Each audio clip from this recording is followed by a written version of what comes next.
Bonjour à toutes et à tous. Nous allons donc nous retrouver pour ce cours de L3 du cinquième semestre, qui est un des cours principaux de ce semestre et même cette année, puisque nous allons présenter les grands courants récents de la sociologie contemporaine. Donc c'est un cours théorique, mais dont on fera en sorte qu'il ne soit pas que théorique, mais qu'il soit illustré par toutes sortes de domaines où ces théories peuvent s'appliquer. Et donc, on fera en sorte que ce cours ne soit pas que abstrait. Si je dis ça d'entrée de jeu, c'est parce que vous allez voir que une bonne partie quand même des notions et des théories que l'on va voir à travers ce cours, tout au fil du cours, qui examine les auteurs contemporains de la sociologie, eh bien, vont être souvent assez abstraits, assez théoriques, assez conceptuels, et par conséquent, il faut faire preuve d'une attention particulière et tenter de rendre cette abstraction concrète à un moment donné. Donc il va s'agir de présenter des auteurs, disons, récents, ou en tout cas contemporains, de la sociologie, et leurs théories, des théories innovantes, qui se sont développées, disons, à partir des années 1990, dans la mesure où cette période a été une période où s'est instaurée une certaine rupture par rapport aux théories préexistantes, celles qui avaient prévalu dans les années 60, 70 et 80. Et ces nouvelles théories que je vais vous présenter sont de plus en plus utilisées, de plus en plus présentes dans la recherche actuelle sur la sociologie, sont des références majeures, mais ne se sont pas imposées totalement. Les anciennes théories, dont je vous dirai un peu en quoi elles consistent au fil du cours, sont toujours un peu présentes dans la sociologie actuelle, mais elles renvoient à, disons, un état antérieur de la pensée, même si elles sont toujours actives. Donc ces nouvelles approches, ces nouvelles théories, dont je vais vous parler en long et en large, et dont on vous parlera aussi au sixième semestre, font suite, cette innovation n'est pas sortie de nulle part, elle fait suite à des transformations profondes du système social, des systèmes sociaux, une transformation de la société sur un plan économique, sur un plan technologique, on va le voir, et sur un plan politique et social. Et donc les fonctionnements de la société, les fonctionnements des rapports sociaux au quotidien ont évolué considérablement à la fin du XXe siècle, et à tel point qu'il a fallu inventer, innover en matière théorique en sociologie pour saisir les nouveaux processus à l'œuvre dans la mesure de leur apparition. Donc ces théories dont il va être question sont des théories nouvelles, des nouveaux schémas, innovants, et souvent en rupture avec les anciens, de façon très profonde, c'est-à-dire à la fois sur leur base qu'on qualifierait d'épistémologique, si on peut utiliser ce gros mot, mais je crois que vous avez eu un cours d'épistémologie en L2, donc ça ne vous est pas étranger. Donc leur base épistémologique, leur logique de base, leur manière de penser les rapports sociaux en profondeur, et puis tout l'appareillage conceptuel, les notions qu'ils utilisent sont assez inédites, disons, dans la sociologie, et d'où des concepts que je vous expliquerai au fur et à mesure, et que vous pourrez découvrir avec d'autres ressources que je vais vous présenter à l'instant. Mais avant ça, il faut qu'on vienne rappeler aussi que ce mouvement de transformation théorique en sociologie, comme d'ailleurs, pas qu'en sociologie, en sciences politiques, en économie ou dans d'autres domaines des sciences sociales et humaines, eh bien, n'est pas simplement un phénomène franco-français, ni même européen, mais un phénomène de dimension internationale. Et d'ailleurs, nous verrons des auteurs issus de plusieurs pays, de plusieurs traditions nationales de la sociologie. On verra des auteurs français, mais on verra aussi des auteurs américains, et puis d'autres pays d'Europe, notamment l'Allemagne ou l'Angleterre, comme Ulrich Beck, dont je vous parlerai, ou Anthony Giddens en Angleterre. Donc voilà, l'idée est de présenter ces auteurs et les théories qu'ils ont développées, qui sont souvent parentes, proches, qui s'approchent les unes des autres sans se recouvrir ou être exactement les mêmes. Et c'est pour ça qu'on va les examiner successivement. Ceci étant, première chose, je ne passerai pas en revue tous les auteurs importants, disons, qui sont développés dans cette période, parce que ça nous prendrait trop de temps, parce que déjà, si vous prenez en compte les principaux que je vais vous présenter, ce sera déjà pas mal. Et puis aussi parce que, bien, au semestre prochain, au 6e semestre, vous aurez la continuité de ce cours qui sera fait par un autre de mes collègues et qui complétera avec d'autres auteurs. Autre chose, c'est que ce cours pourrait être un cours où je vous présente successivement différents auteurs, mais ce serait un petit peu classique comme approche. Donc je vous propose une structuration du cours en 3 parties que vous allez découvrir. Non, c'est pas ça.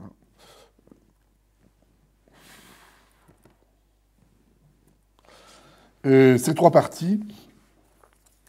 seront d'une part une partie consacrée à la question de cette notion que je vous préciserai, qui est une notion de mondes sociaux qui tend, ou d'autres variantes conceptuelles, mais l'idée de monde social correspond bien à l'ensemble. Et cette notion de monde social vient un peu supplanter la vieille notion de classe sociale. On verra dans quelles conditions. Et ensuite de ça, nous examinerons l'idée d'une société des individus, la question de l'individu. L'individu est-il au cœur de la société ou non? Dans la société contemporaine, c'est un aspect majeur des développements de ces théories récentes, mais on verra que les choses sont plus complexes que l'on pourrait le croire. Troisième notion importante dans la sociologie contemporaine que nous examinerons dans un troisième temps sera celle d'expérience, ou d'expérience sociale, qui a été posée et développée par plusieurs auteurs, notamment français, mais pas uniquement, et qui permet de comprendre mieux le rapport que les acteurs sociaux ont avec la société, dans le déroulement de leur quotidien, qui est parfois à la fois éloigné des grands enjeux sociaux et en même temps sans arrêt conditionné par eux. Donc voici pour les 3 parties que j'avais l'intention de vous présenter, que nous développerons au cours des prochaines séances. Ce que l'on peut dire pour terminer cette partie introductive, c'est que ce cours va être, comme je l'ai dit, assez abstrait dans son contenu, et que donc je tenterai d'illustrer autant que de possible les schémas théoriques et conceptuels que je vous présenterai par des illustrations, par des mises en scène, si vous voulez, de la théorie pour comprendre leur fonctionnement. Ce ne sont que des illustrations, elles peuvent être développées par d'autres autre cas de figure que l'on peut étudier. Néanmoins, l'usage de ces théories dans la recherche est un peu plus compliqué que ces simples illustrations. Donc, je vous invite à faire attention à ça, c'est-à-dire à bien écouter les illustrations parce qu'elles sont là pour mettre en relief un petit peu et pour mieux comprendre les schémas théoriques, mais en pensant bien que ce ne sont pas des résultats de recherche et que les résultats de recherche issus de ces modèles théoriques, eh bien, on les trouvera dans une série d'ouvrages, de textes que je vous référencerai au fur et à mesure, mais je vais vous donner tout de suite plusieurs références, et puis que vous retrouverez également dans les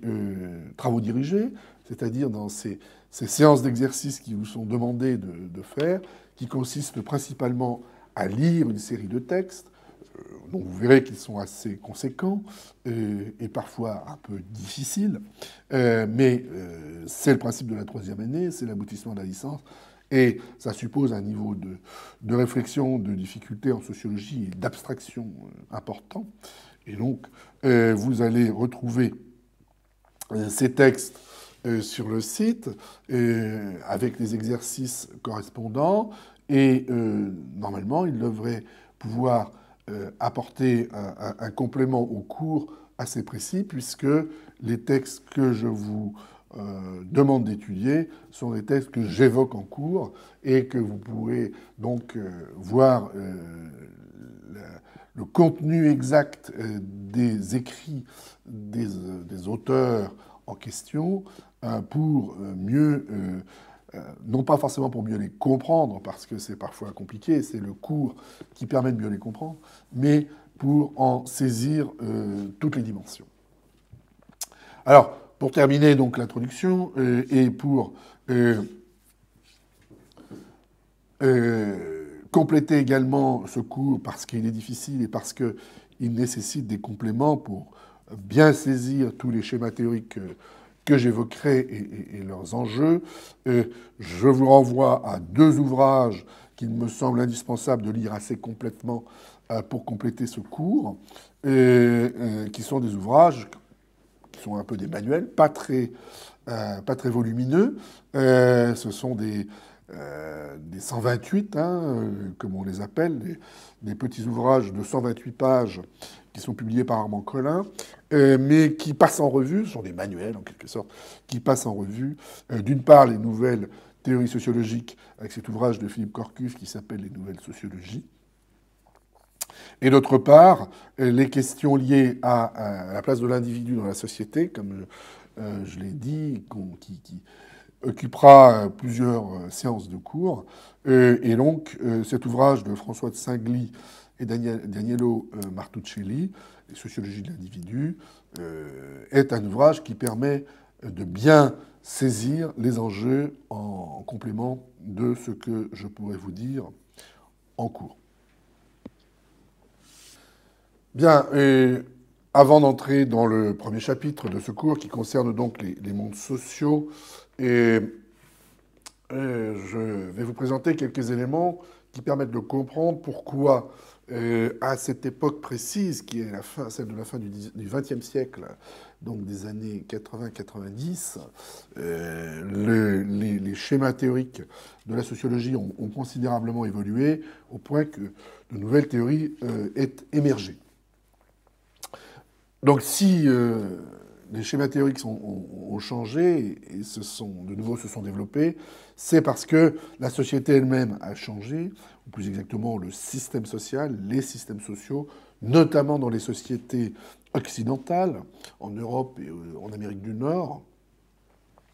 et des grands bouleversements se sont opérés. Une espèce de transformation générale s'est opérée sur plusieurs registres, économiques, culturels, social, et ce de manière assez profonde.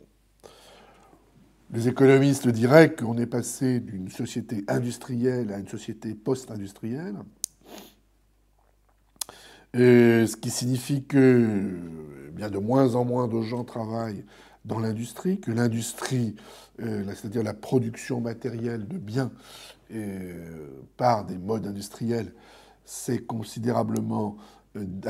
diminué au fur et à mesure des années 60, 70 et 80. On le sait, on a vu la fermeture des mines, la fermeture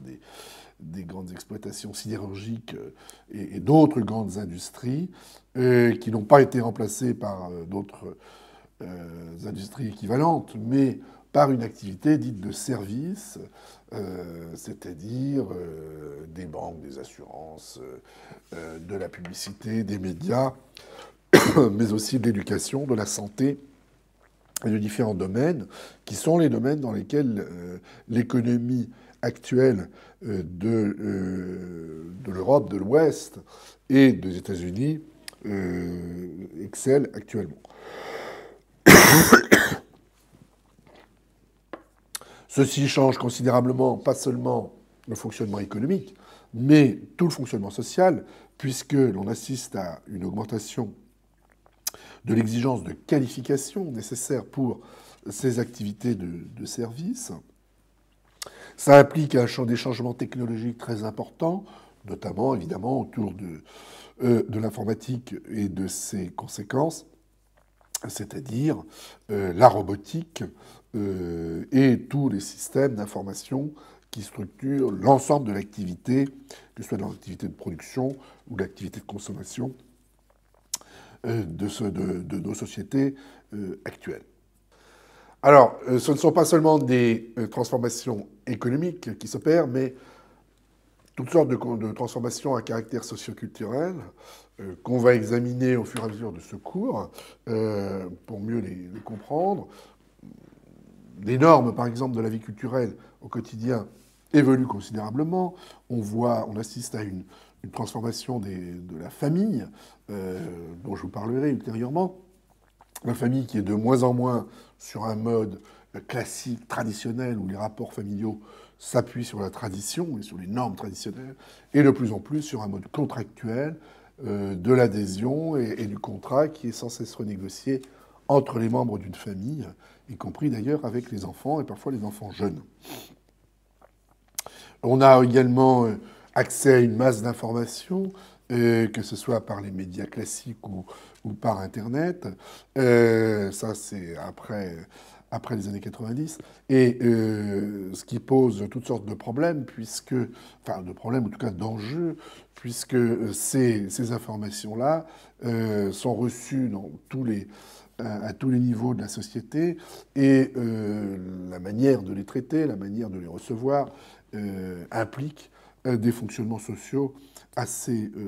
inédits. Et ceci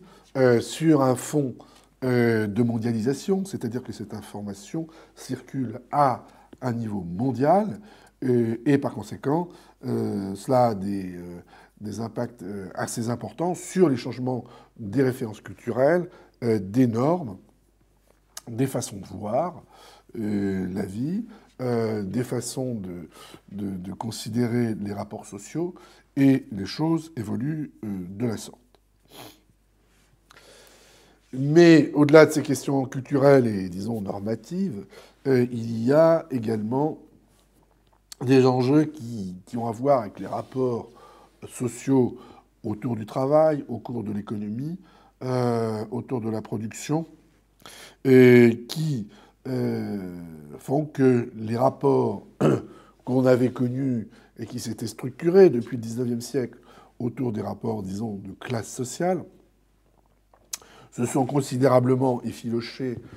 dans la période de la fin du XXe siècle. Si on prend un exemple simple, mais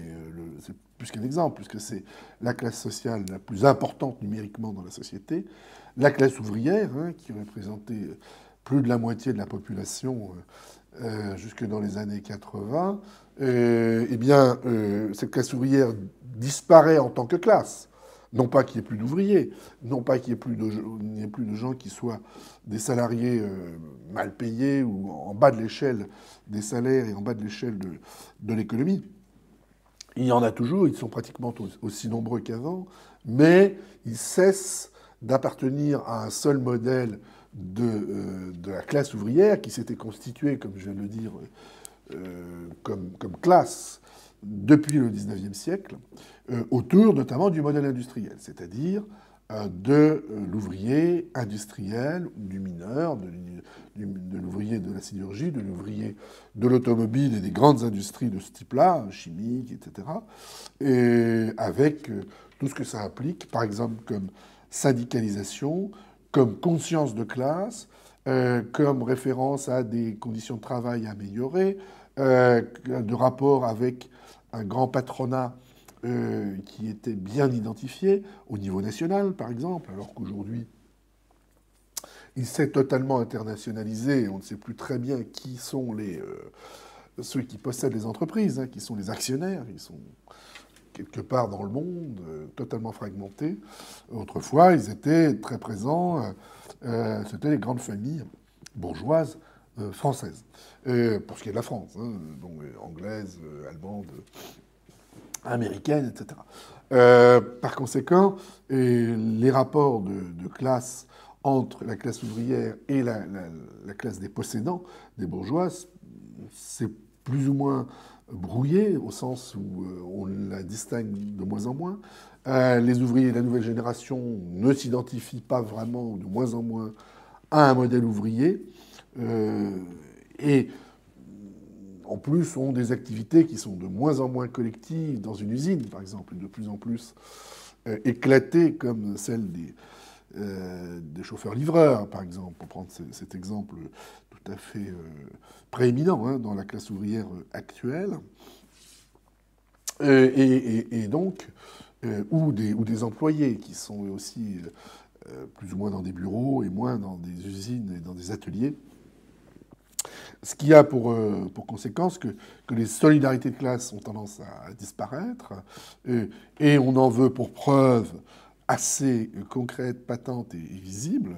la diminution de la syndicalisation,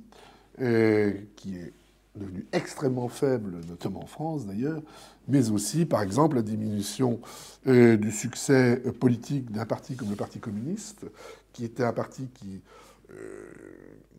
s'annonçait comme un parti de la classe ouvrière et qui avait atteint des sommets dans les années 70 pour atteindre entre 20 et 25% de l'électorat et qui aujourd'hui est devenu quasiment invisible, enfin qui représente moins de 5% en tout cas de l'électorat, et encore en additionnant plusieurs partis ouvriers proches, enfin disons marxistes. Donc on voit comment c'est une transformation considérable qui s'opère dans les rapports sociaux, et au tel point que parler aujourd'hui de rapport de classe devient très difficile, parce que il n'y a plus beaucoup de monde à se prévaloir des rapports de classe, que ce soit des partis politiques, que ce soit des syndicats, ou que ce soit des ouvriers ou des ouvrières eux-mêmes dans leur fonctionnement, dans leur idéologie, dans leur rapport au travail, dans leur rapport à l'entreprise, etc. Ils ne se revendiquent plus d'une classe ouvrière, même s'ils peuvent, à titre individuel ou à titre local, revendiquer de meilleures conditions de travail, de meilleurs salaires, etc. Cela ne passe plus par une identité ouvrière. Et ce qui nous renvoie à cette question de l'individu qui devient une espèce de lieu principal hein, où se structurent les rapports sociaux, des rapports qui sont de plus en plus interindividuels, non plus entre des grands collectifs.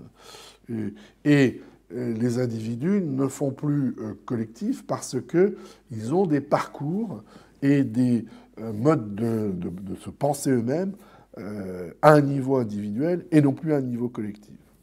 Je vous prends un exemple simple. Un ouvrier d'une grande entreprise de l'automobile, par exemple, dans les années 60-70, se pensait comme passant toute sa carrière dans cette entreprise, dans le meilleur des cas, avoir une promotion pour devenir contremaître, mais ne pas changer d'employeur et ne pas changer d'activité de façon constante, ou en tout cas, s'il arrivait à changer de poste, voire être promu une ou deux fois dans sa carrière, c'était le maximum qu'il puisse envisager.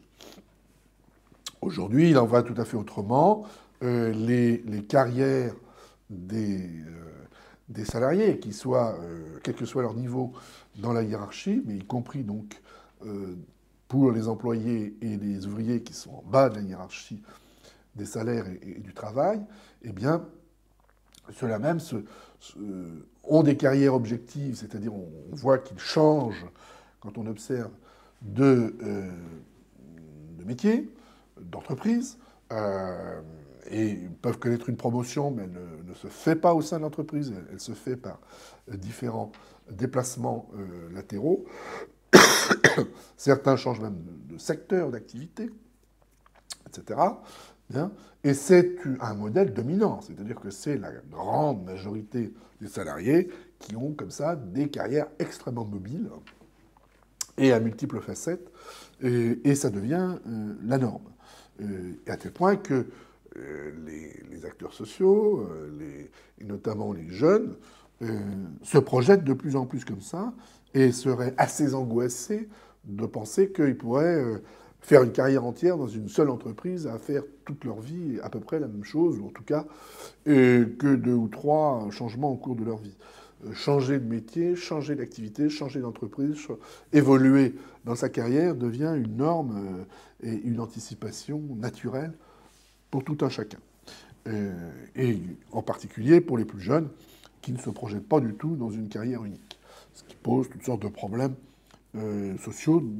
que nous examinons. Voilà donc ce qu'on peut dire avec tout ça, ces grands changements, dont je n'ai pas épuisé la nature et qu'on évoquera un peu au fur et à mesure du cours. Ces grands changements font que les schémas classiques d'interprétation du système social et des rapports sociaux, eh bien ces grands schémas classiques, notamment le schéma marxiste par exemple, mais aussi le schéma de la sociologie, disons, de la domination, qui a été développé par Pierre Bourdieu en France et ceux qui ont travaillé avec lui, eh bien, deviennent de moins en moins adaptés, dirons-nous, à des réalités et donc au travail de recherche que font les sociologues dès lors qu'ils veulent observer des segments de la réalité sociale, les interpréter avec ce vieux schéma théorique, enfin vieux, ce schéma théorique classique, disons, ne convient plus, ne fonctionne plus. Et donc, les sociologues qui ont observé ces transformations, ces évolutions, se sont vus contraints de vouloir changer un certain nombre d'approches, et donc les changer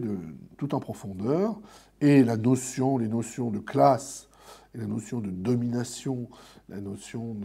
d'exploitation, et toutes ces notions qui avaient à voir avec la structuration hiérarchique d'une société, s'avèrent de plus en plus difficiles à appliquer, autrement dit, deviennent plus ou moins obsolètes. Et donc, il s'est avéré utile de développer des nouveaux schémas, des nouvelles théories, et qui vont s'inscrire en rupture fondamentale, comme je l'ai dit tout à l'heure, en rupture fondamentale sur les principes même de l'explication des rapports sociaux et sur les principes de la manière dont les acteurs sociaux ou les rapports sociaux s'exercent, hein, donc sur un plan fondamentalement épistémologique, y compris donc dans la méthode d'approche. Bien, tout ça va être changé, évolué, des évolutions en profondeur, et qui vont générer des approches théoriques novatrices qui s'appliquent à toutes sortes de domaines que couvre la sociologie, que ce soit la question culturelle, la question du travail, la question des organisations, la question politique, la question urbaine, enfin, j'en passe, et des meilleurs, c'est-à-dire tous les domaines que la sociologie couvre au quotidien dans la recherche et dans l'explication du monde social. Voilà, alors ce passage, cette transformation qui s'opère au début du XXIe siècle, ou à la fin du XXe en tout cas, je n'ai fait que le balayer de façon succincte, mais vous allez voir que cela revient comme un leitmotiv, puisque le développement de ces théories s'inscrivent sans cesse en rupture avec les anciennes, et par conséquent, pour bien comprendre la nouveauté, je vous rappellerai en quoi elles sont en rupture avec les schémas classiques.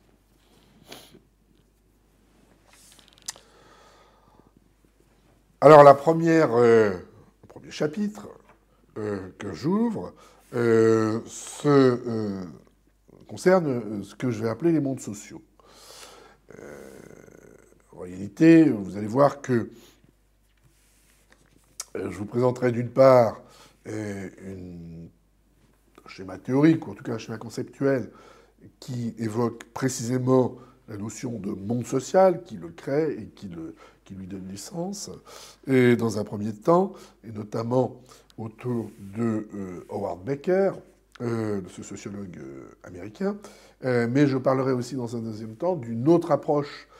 qui s'apparente à une approche de mondes sociaux, qui est celle des cités, développée par un schéma théorique développé en France par Luc Boltanski et Laurent Thévenot dans les années 90, disons, et qui nous intéresse tout particulièrement. Alors, pour introduire ce grand chapitre, cette grande première partie sur les trois que j'ai annoncés sur les mondes sociaux, quelques remarques préliminaires. La première, je reprends ce que je viens de dire, c'est-à-dire que on a assisté progressivement à une insuffisance d'une sociologie classique des classes sociales, qui réfère aux classes sociales, à la lutte des classes, au rapport de classe, au rapport de domination, et qui rend de moins en moins bien compte des rapports sociaux contemporains, compte tenu de ce que la recherche observe concrètement, pour les raisons que j'ai indiquées tout à l'heure. Et moyennant quoi, l'idée ou la notion de monde social s'est imposée comme une perspective plus adaptée, plus utile pour comprendre les rapports sociaux contemporains qui, si la hiérarchie subsiste, sont de moins en moins structurés par des logiques hiérarchiques et de plus en plus par des logiques d'appartenance à quelque chose de très interindividuel plutôt que d'un collectif qui est prééminent. Alors, la première théorie que je peux vous présenter, que je vais vous présenter sur les mondes sociaux, MS sur mes diapositives, et celle de Howard Becker, qui est un sociologue américain, qui est toujours vivant à l'heure à laquelle je vous parle, même s'il est très âgé, et dont la théorie des mondes sociaux, ses premiers travaux datent, disons, des années 1980, mais elles se sont généralisées dans la recherche un peu plus tard, dans les années 90, notamment en France. Becker était un précurseur, on peut le dire. Alors, pour donner une définition minimale des mondes sociaux, c'est celle que vous voyez présente sur la diapositive, c'est-à-dire le fait que les acteurs, quand je dis les acteurs, je ne dis surtout pas les individus, je vous discuterai plus tard la notion d'individu. Et les acteurs sociaux, ça peut être une famille, ça peut être un groupe local, ça peut être une personne, mais une personne qui peut appartenir à plusieurs mondes sociaux. C'est pour ça que les choses sont plus compliquées. Donc j'évite à tout prix la notion d'individu, qui n'est pas la base de réflexion, mais donc un groupe social ou une personne qui partage avec d'autres des valeurs, des références symboliques, c'est-à-dire des symboles, des normes, et une expérience commune. Il ne s'agit pas simplement d'avoir les mêmes références, comme certains pourraient avoir les mêmes références parce qu'ils les obtiennent des médias, mais il s'agit d'avoir un vécu commun qui fait que même si on ne se connaît pas, quand on se rencontre, on a l'impression de se connaître parce qu'on a les mêmes références et parce qu'on a le même vécu. Et que donc le vécu qu'on va avoir ensemble va faire sens, hein, puisque c'est un univers de signification dont il est question dans les mondes sociaux, vont faire sens pour chacun. Alors que si on est issu de mondes sociaux différents, eh bien, la mayonnaise ne prendra pas, c'est-à-dire que les gens ne partageant pas les mêmes valeurs, les mêmes références et les mêmes expériences, eh bien, ont peu de chances d'agir ensemble, ou ça va être beaucoup plus compliqué s'ils y sont forcés. Voilà, donc c'est le concept de monde social tel qu'il a été posé par, en particulier, Howard Becker dans les années 80, mais qui est aussi utilisé par d'autres auteurs à cette époque de ce mouvement que vous connaissez sûrement, enfin de ce mouvement ou de ce courant de la sociologie américaine qu'on appelle l'interactionnisme, dont une des figures tutélaires est sans doute Erving Goffman, même si il est un peu à part dans ce courant-là. Howard Becker est l'autre figure importante.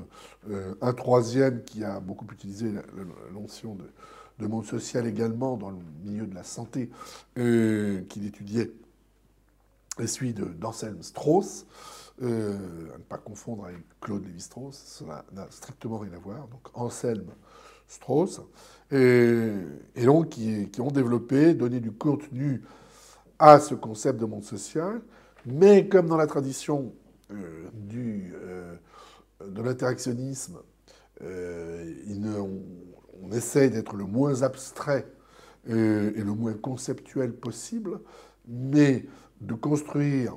les schémas théoriques sur des réalités, des rapports sociaux dans certains domaines, eh bien, Becker développe l'idée, la notion de monde de l'art autour d'un domaine particulier qu'il connaît bien, qu'il étudie en profondeur, qui est celui, disons, de la culture et de l'art, de la musique, de la peinture, des arts du spectacle, le théâtre, etc., qu'il connaît bien, et en particulier celui de la musique.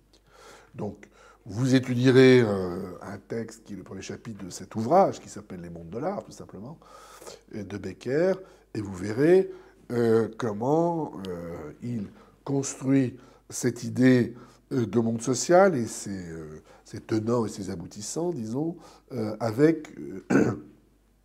l'étude d'un domaine particulier, mais qui est transposable à toutes sortes d'autres domaines. C'est ce que j'essaierai de vous dire un peu après. Alors, ces mondes de l'art, en quoi consistent-ils pour Becker? Eh bien, dans un espace social où l'on partage, comme je l'ai dit, des valeurs de la signification et surtout des symboles, parce que ce sont eux qui, ces symboles, s'échangent et s'incrustent le mieux dans les rapports sociaux, entre, d'une part, les artistes qui produisent la matière culturelle, que ce soit des musiciens, des acteurs, des réalisateurs de cinéma ou des metteurs en scène de théâtre, des auteurs de théâtre, des compositeurs de musique, mais aussi des peintres, des sculpteurs, etc. Donc qui forment ceux qui produisent, qu'on se gardera bien d'appeler professionnels pour l'instant, parce qu'il y a d'autres professionnels dans ce monde-là qui relèvent d'une profession qui a à voir avec les mondes de l'art. Il y a au sein des mondes de l'art les amateurs d'art, c'est-à-dire c'est pas simplement celui qui va au musée 2 fois par an, mais c'est celui qui connaît bien l'art, qui a des ouvrages d'art, qui en discute avec d'autres personnes qui sont également des amateurs, et qui lit des ouvrages, qui va régulièrement dans les musées ou au spectacle, ou écouter de la musique en concert notamment. Donc, pour le cinéma, c'est ce qu'on appelle les cinéphiles, si on veut. Ils ne sont pas simplement des gens qui aiment le cinéma, mais qui y consacrent du temps de lecture, d'écoute et de présence dans les salles de cinéma. Et puis, il y a une troisième catégorie, même si c'est sûrement pas exhaustif, qui sont intermédiaires entre les producteurs d'art et les récepteurs, que sont les amateurs, qui sont tous ces intermédiaires, qui sont par exemple les critiques d'art, que vous retrouvez dans les organes de presse à tous les niveaux, qui sont des très bons connaisseurs de l'art, qui sont